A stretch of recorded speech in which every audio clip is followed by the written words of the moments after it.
Yeah. வணக்கம் ஸ்ரீதர். வணக்கம். எப்படி ஆ, இருக்கீங்க?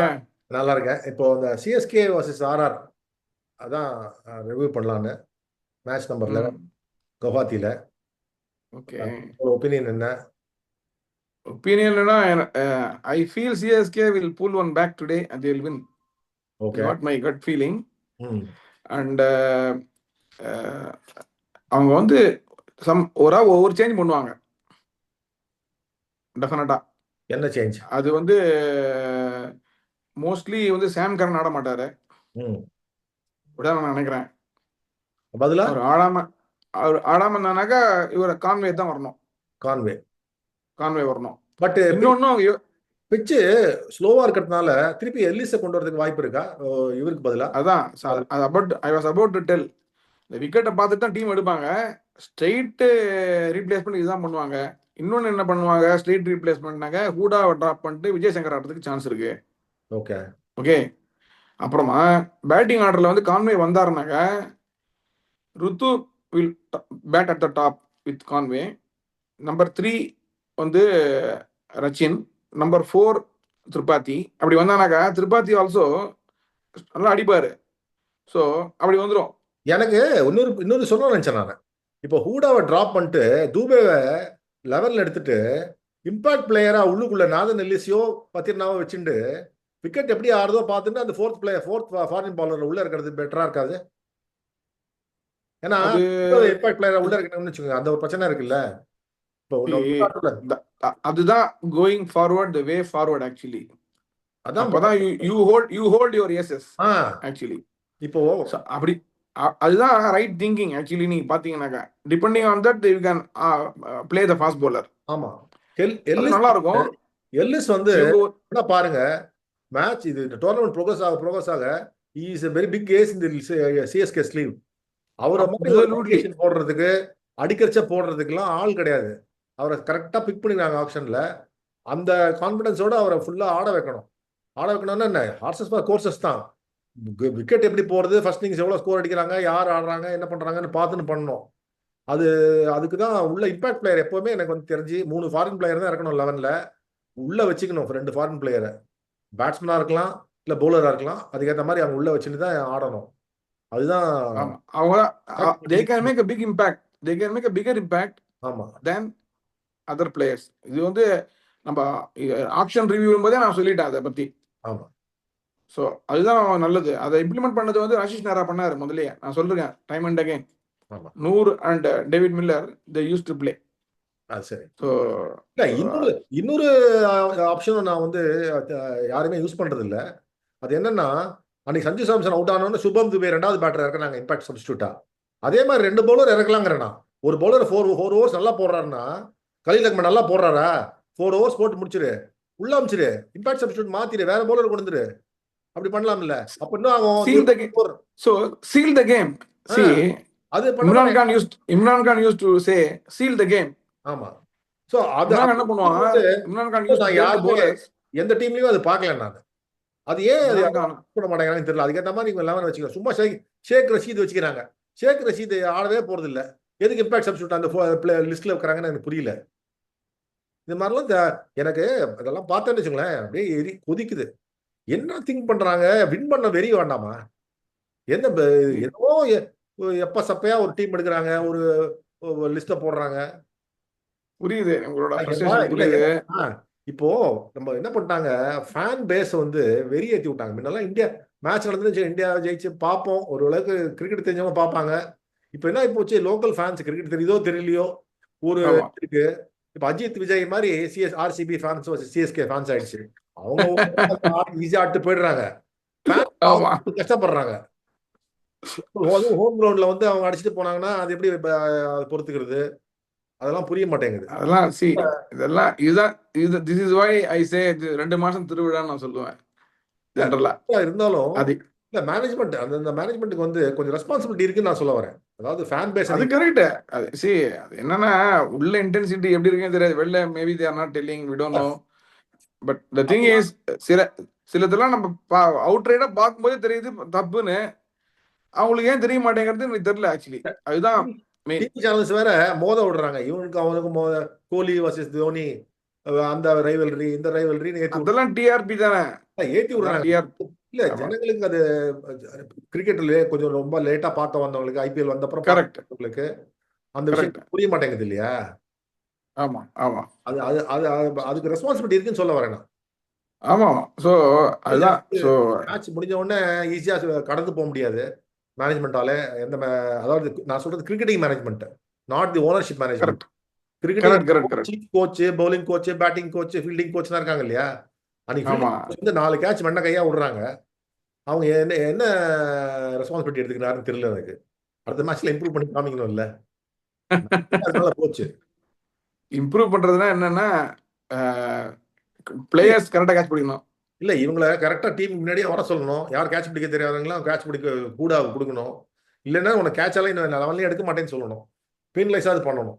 சரி, நீ 50 அடிச்சா கூட சரி, நான் கோச்சா இருந்தா அப்படிதான் சொல்லுவேன். நீ 100 அடிச்சா கூட நீ கேட்ச்லாம் விட்டேன்னா தோனி அதான் பண்ணுவாரு. ஒரு நோ பால் போட்டா அவனை எடுக்கவே மாட்டாரு. முனாஃப் பட்டேல், அந்த ஓஜா, இவெல்லாம் வந்து கிரிட்டிக்கல் டைம்ல ஒரு நோ பாலை போடுவான். அமித் மிஸ்ரா எடுக்கவே மாட்டார். அமித் மிஸ்ரா, இது மாதிரி நிறைய பேர் இருக்காங்க. இது வந்து டெஃபினட்டா பேசிக்ஸ் வந்து கரெக்டா பண்ணணும். பேசிக்ஸ் கரெக்டா பண்ணாம அன்னைக்கு பாருங்க, சாம் கரன் வந்து இப்படி கப் பண்ணி பிடிச்சாரு பால. இப்படி பிடிச்சா தொத்தியோதம் பிடிக்கிற மாதிரி பிடிச்சான்னு வச்சுக்கோங்க, கையில பட்டு பாம்புல பட்டு பவுன்ஸ் ஆயிடுது. ஆமா, இதெல்லாம் அப்படின்னாக்கா இதெல்லாம் பேசிக்ஸ். இதெல்லாம் தெரிஞ்சு தப்பு பண்ணா நம்ம ஒன்றும் பண்ண முடியாது. இதெல்லாம் அதுதான் பிரச்சனை. அந்த லெவல்ல சரி தப்பு நடக்கலாம், கண்ணா பின்னு நடக்கக்கூடாதுல்ல, அதான் மெயின். அது இட் அஃபெக்ட்ஸ் த டீம். அதுக்குன்னு ஒரு ஒரு இப்போ ஒரு இது இருக்கு இல்லையா? அது நமக்கு கிளியரா தெரியுது. அதை பண்ணோம். இப்போ வைபவ் சூரியவன்ஷி வந்து ஆர்ஆர்ல வந்து இதுவா அப்படி ஹைப் பண்ணி எடுத்தாங்க. பாவம் நேற்றுக்கு தான் 14th பர்த்டே கொண்டாடி இருக்காரு.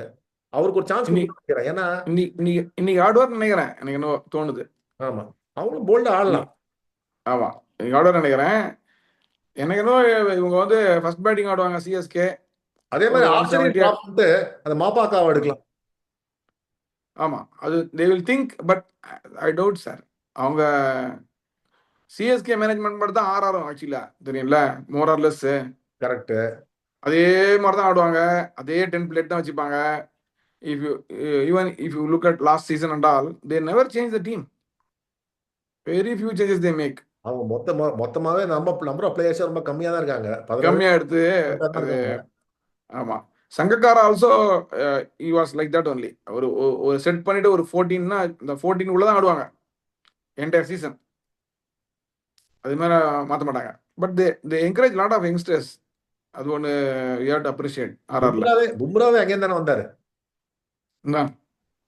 ஸோ நல்ல இட்ஸ் a குட் மேனேஜ்மெண்ட். இப்போ உங்களோட கணிப்புல ஸ்கோர் என்ன? இந்த மேட்ச்ல ஸ்கோர் எவ்வளவு இருக்கும்னு நினைக்கிறீங்க?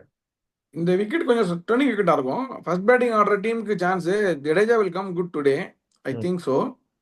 அண்ட் 176 to 185 அடிப்பாங்க சிஎஸ்கே பேட்டிங் ஃபர்ஸ்ட். என்னோட இதுல வந்து ஆர்ஆர் ஃபர்ஸ்ட் ஆடினா 165 தான் அடிப்பாங்க. ஆர்ஆர் ஃபர்ஸ்ட் ஆடினா, சிஎஸ்கே ஃபர்ஸ்ட் ஆடினா 180 to 190 அடிப்பாங்க. ஆனா சிஎஸ்கே எனக்கு வின் பண்ணுவாங்கன்னு தோணுது, ஒரு ஹஞ்ச் எனக்கு. ஓகே, எனக்கும் சிஎஸ்கே வின் பண்ணாம தோணுது. ஏன்னா தோணுவாங்க என்னன்னாக்கா, நீங்க வந்து நீங்க பாருங்க, Ashwin and Jadeja will bowl well. இப்போ ஆர்ஆர் வந்து நீங்க பாத்தீங்கன்னா 2 பேர் தான், ஜெய்ஸ்வால், சாம்சன், இவங்க 2 பேர் தான் ப்ரூவன் மெட்டீரியல். ஜூரல் ஒரு 3/4 ப்ரூவன் மெட்டீரியல் வச்சுக்கலாம். ரியன் பராகும் ஒரு 3/4 தான். ஸோ அது ஒரு 1.5, இது ஒரு 2 பிளேயர் தான் இருக்காங்க. ரியன் பராக் நீ ஹெட்மயரால பெருசா ஸ்கோர் செட் பண்றதுக்கு பெருசா யூஸ்ஃபுல்லா இருக்க மாட்டாரு. ப்ராபபிலி சேசிங்ல ஒண்ணா இருக்கலாம். ப்ராபபிலி சேஸ்ல வந்து இஸ் a threat actually. சேஸ்ல தான் சேஸ்ல ரியல் த்ரெட். டார்கெட் செட் பண்றதுல பெருசா ஒரு இதுவா இருக்க மாட்டாருன்னு தோணுது. இது ரியல் த்ரெட். 4 பிளேயரை வச்சு பேட்ஸ்மேன் வச்சு என்னத்த ஆடுவாங்க? they will not be able to set a score unless யாரா ஸ்பின்னர் கோட் ஆடுவாரு. சாம்சன் ஹிட்மயர் ஸ்பின்னர் கோட் ஆடுவாரு. Samson comes good and scores 100 or இது. ஜெய்ஸ்வாலும் மேக்ஸிமம் 60 தான் அடிப்பாரு எனக்கு தெரிஞ்சு. நல்லா ஆடினாருனால 60 தான் மேக்ஸிமம். பராக் ஒரு 30-40 அவ்வளவுதான். அப்படிதான் தோணுது. ஸோ சிஎஸ்கே பெட்டரா பிரைட் சான்ஸ். சான்ஸ் இருக்கு. ஏன்னா அவங்க தான் அவங்க சிஎஸ்கே bowling கரெக்டா பண்ணுவாங்க. நீ கான்வே தீக்ஷனா கான்வே எடுத்தாலே பெரிய ஒரு பிளஸ். அதுதான் மெயின். தீக்ஷனா bowling போடுவாரு, இவர் ஹசரங்கா ஆடுவாங்க. அவங்கெல்லாம் வந்து கிளீனா அடிச்சிருவாங்க.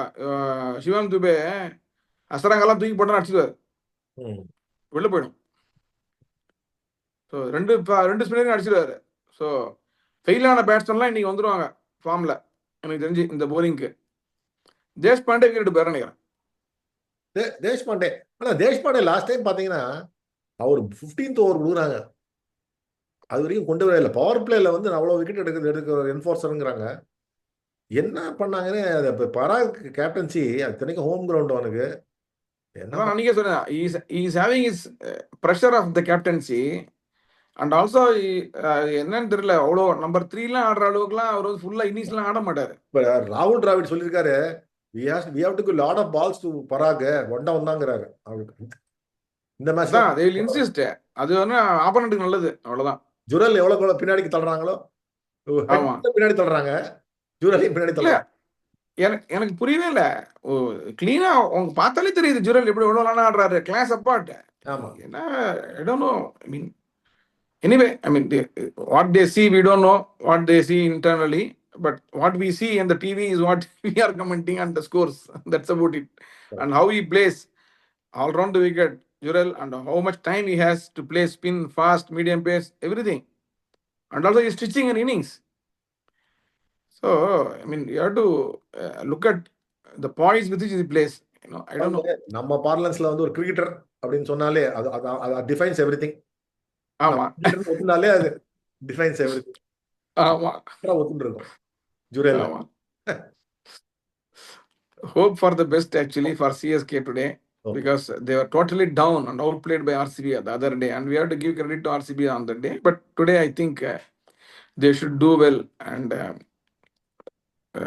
அப்படிதான் தோணுது எனக்கு, ஒரு ஹஞ்ச். இல்ல இன்னைக்கு டெஃபினட்டா வின் பண்ணுவாங்க பாப்போம். No bias towards anything, but it looks like they'll better team. They're a better team. Better team, and they might have a good chance to execute it better on the field compared to RR. That's all. That is why I am taking this call. Okay. Thanks, Sridhar. Okay. Thank you, Rasul. Thank you.